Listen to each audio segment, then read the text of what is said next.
नमस्कार किसान भाइयों और बहनों, स्वागत है आपके अपने भरोसेमंद प्लेटफॉर्म पर, जहां हम लेकर आए हैं मध्य प्रदेश की कोने कोने से ताजा मौसम समाचार। चाहे बात हो भोपाल और इंदौर की राजधानी हवाओं की, या हो ग्वालियर, जबलपुर और उज्जैन की बदली बदली फिजाओं की, रीवा, सतना, सीधी, सिंगरौली, शहडोल, अनूपपुर से लेकर बालाघाट, मंडला और डिंडोरी तक पूरा महाकौशल हमारे रडार पर है। बुंदेलखंड के टीकमगढ़, छतरपुर, पन्ना, दमोह से लेकर सागर तक की बारिश की हर बूंद पर हमारी नजर है। मालवा निमाड़ के धार, खरगोन, बड़वानी, मंदसौर, नीमच, देवास और रतलाम के किसान भाइयों के लिए भी हम लाए हैं पक्की जानकारी।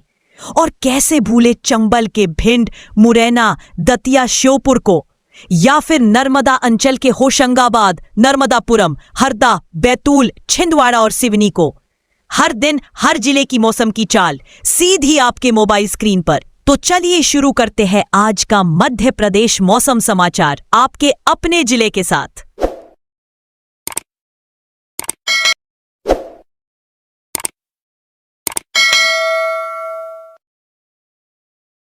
आज मध्य प्रदेश का मौसम पूरी तरह मानसून के प्रभाव में है और राज्य के विभिन्न हिस्सों में मौसम का मिजाज अत्यधिक बदलता रहा है। सुबह से ही राजधानी भोपाल में घने काले बादल छाए हुए थे, जैसे पूरा आसमान बारिश की तैयारियों में जुटा हो। जैसे जैसे सुबह दहक रही थी, वैसे ही हवा में गहराता हुआ उमस आम जनजीवन को चिढ़ा रही थी। तापमान 30 डिग्री सेल्सियस के पार चल रहा था, लेकिन आर्द्रता का स्तर लगभग 70% हो चुका था, जिससे वातावरण नमी और उबाऊ गर्मी का एक मिश्रित एहसास बना रहा। तभी अचानक गरज के साथ तेज बारिश की चपेट ने सबको चौंका दिया। पानी की बूंदें इतनी दर से गिरने लगीं कि शहर के कई हिस्सों में पिछली बारिश की तरह जलभराव की स्थिति उत्पन्न हो रही है। उसके बाद दोपहर आते आते बारिश और तीव्र हो गई। ऐसा लग रहा था जैसे आकाश ने अपनी सारी थकावट निकालनी चाहिए हो। तेज हवाओं की रफ्तार आसपास के पेड़ों को हिलाने लगी और कहीं कहीं बिजली गिरने की घटनाएं भी दर्ज हुईं। इंदौर, उज्जैन, ग्वालियर और विदिशा जैसे शहरों में पानी सड़कों पर जम गया। यातायात ढीला हो गया, रफ्तार धीमी रह गई और लोगों को पैरों पर गुजरना मुश्किल हो गया। पूर्वी जिलों की ओर रुख करें तो जबलपुर, बालाघाट, छिंदवाड़ा, सिवनी जैसे इलाकों में बारिश का क्रम और अधिक जोरों से चलता रहा। यहां कई घंटे तक लगातार बारिश जारी रही, जिससे खेत खलिहानों में पानी भर गया और छोटे छोटे तटबंधों पर पानी चढ़ आया। नदी नालों का जलस्तर बढ़ने लगा, जिससे संभावित बाढ़ जैसी स्थितियां बनने लगीं। ग्रामीण क्षेत्रों में जैविका का साधन बने खेतों की हालत गंभीर हो गई थी। किसानों को फसल के नुकसान का डर सताने लगा। उत्तरी संभाग की ओर देखें तो ग्वालियर, चंबल इलाकों में भी बारिश का सिलसिला जारी रहा। यहां हल्की से मध्यम बारिश के बीच बादलों ने ऐसा दबदबा बनाया कि हवा में ठंडक जरूर बनी, लेकिन उमस पूरी तरह खत्म नहीं हुई। तापमान में 1 से 2 डिग्री की गिरावट दर्ज हुई, लेकिन बारिश की तीव्रता लगातार बनी रही। दक्षिणी जिलों जैसे बैतूल, हरदा और नर्मदापुरम में तो बारिश का क्रम लगातार था। लगभग सारे दिन तेज बारिश चलती रही, जिससे कई जगहों पर सड़कें जलमग्न हो गईं। गांवों में छोटे पुल, निचले रास्ते पानी में डूब गए और आम जनजीवन प्रभावित हुआ। कुल मिलाकर आज पूरे मध्य प्रदेश में मानसून ने तमाम क्षेत्रों में अपनी सक्रियता का असर दिखाया। चाहे वह राजधानी हो, पश्चिमी इलाके, पूर्वी संभाग या दक्षिण, हर जगह बारिश, हवा, नमी और उमस का मिश्रण लोगों को महसूस हो रहा है। किसानों के लिए यह बारिश वरदान साबित हो सकती है, लेकिन सावधानी की भी आवश्यकता है। जिन इलाकों में धान, मक्का, सोयाबीन और कपास की बुआई हो चुकी है, वहां इस बारिश से फसलों को आशा की नई किरण मिल सकती है। गहराती मिट्टी में पानी की आपूर्ति, पौधों की जड़ों तक पहुंचती नमी और फिर से बढ़ते पौधे, सब कुछ फसल के लिए संजीवनी है।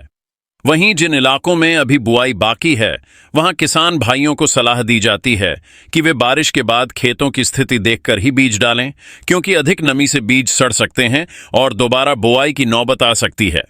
शहरी क्षेत्रों में निवास कर रहे लोगों के लिए स्थिति चुनौतीपूर्ण है। पानी से भरे निचले इलाके, गैराज में जमा पानी, डूबते चप्पलें, गीले जूते और अचानक बरसात में बाहर निकलने की स्थिति, सभी कठिनाइयां आम हो चुकी हैं। यातायात प्रभावित हो रहा है और लोगों को समय पर योजना बनाकर निकलने की सलाह दी जा रही है। भीगी सड़कों पर गाड़ियां फिसलने लगती हैं।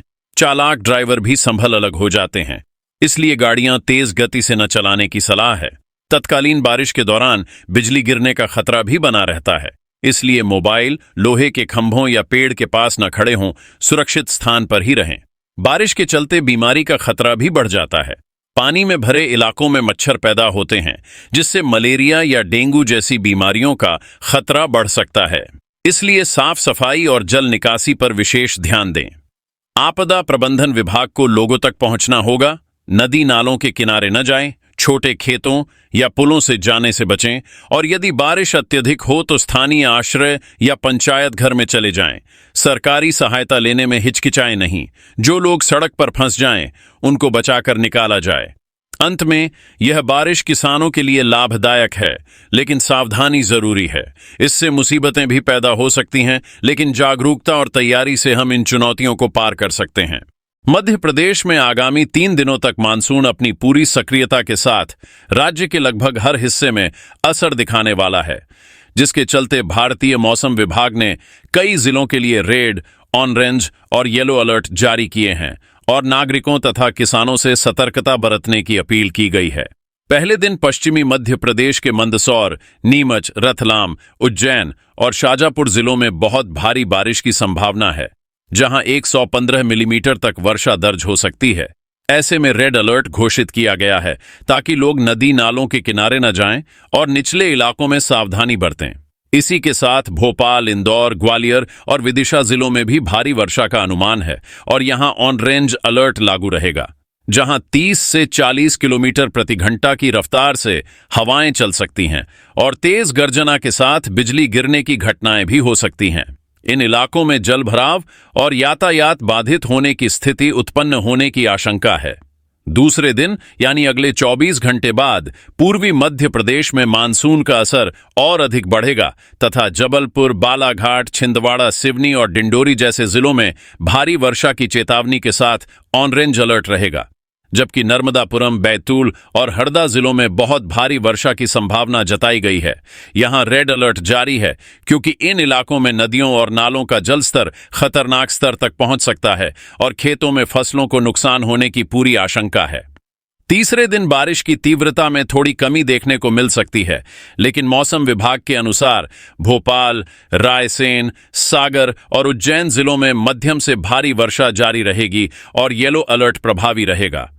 इस अवधि में हवा की गति 20 से 25 किलोमीटर प्रति घंटा तक रहने का अनुमान है और आसमान में घने बादल छाए रहेंगे, जिससे धूप बिल्कुल भी नहीं निकल पाएगी और तापमान भी सामान्य से 3 से 4 डिग्री तक नीचे आ सकता है।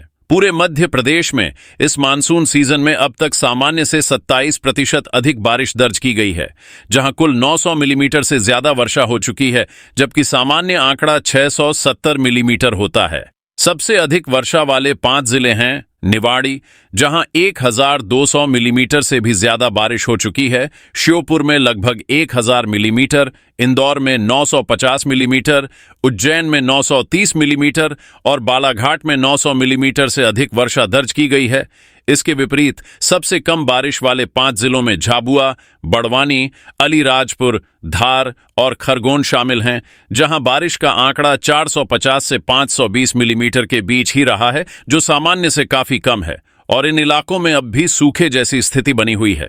लगातार हो रही बारिश से राज्य की प्रमुख नदियां जैसे नर्मदा, ताप्ती, चंबल और बेतवा उफान पर हैं और उनके आसपास के इलाकों में बाढ़ का खतरा बढ़ गया है। इसीलिए प्रशासन ने लोगों से अपील की है कि वे नदी नालों के किनारे न जाएं और बारिश के दौरान अनावश्यक यात्रा से बचें। किसानों को सलाह दी गई है कि वे अपने खेतों की जल निकासी की व्यवस्था दुरुस्त रखें, क्योंकि लगातार पानी भरने से सोयाबीन, मूंग, उड़द और कपास जैसी खरीफ फसलों को नुकसान हो सकता है। वहीं धान और मक्का जैसी फसलों के लिए यह वर्षा लाभकारी सिद्ध हो रही है, क्योंकि मिट्टी में पर्याप्त नमी बनी हुई है। शहरी इलाकों में जल भराव, ट्रैफिक जाम, बिजली कटौती और संचार बाधित होने की स्थिति उत्पन्न हो सकती है, इसलिए लोगों को सजग और सतर्क रहना जरूरी है। स्वास्थ्य विभाग ने भी चेतावनी दी है कि लगातार हो रही बारिश के कारण मच्छरों का प्रकोप बढ़ सकता है, जिससे डेंगू, मलेरिया और चिकनगुनिया जैसी बीमारियों का खतरा है। इसलिए लोगों को अपने आसपास पानी न रुकने देने और साफ सफाई का ध्यान रखने की सलाह दी गई है। प्रशासन की ओर से बचाव दलों को तैयार रखा गया है ताकि जरूरत पड़ने पर बाढ़ग्रस्त इलाकों में तुरंत राहत कार्य किए जा सकें। कुल मिलाकर अगले 3 दिनों तक मध्य प्रदेश का मौसम चुनौतीपूर्ण रहेगा। कई जिलों में बहुत भारी बारिश से लेकर मध्यम वर्षा तक का सिलसिला जारी रहेगा और लोगों को सतर्क रहकर ही दिनचर्या पूरी करनी होगी।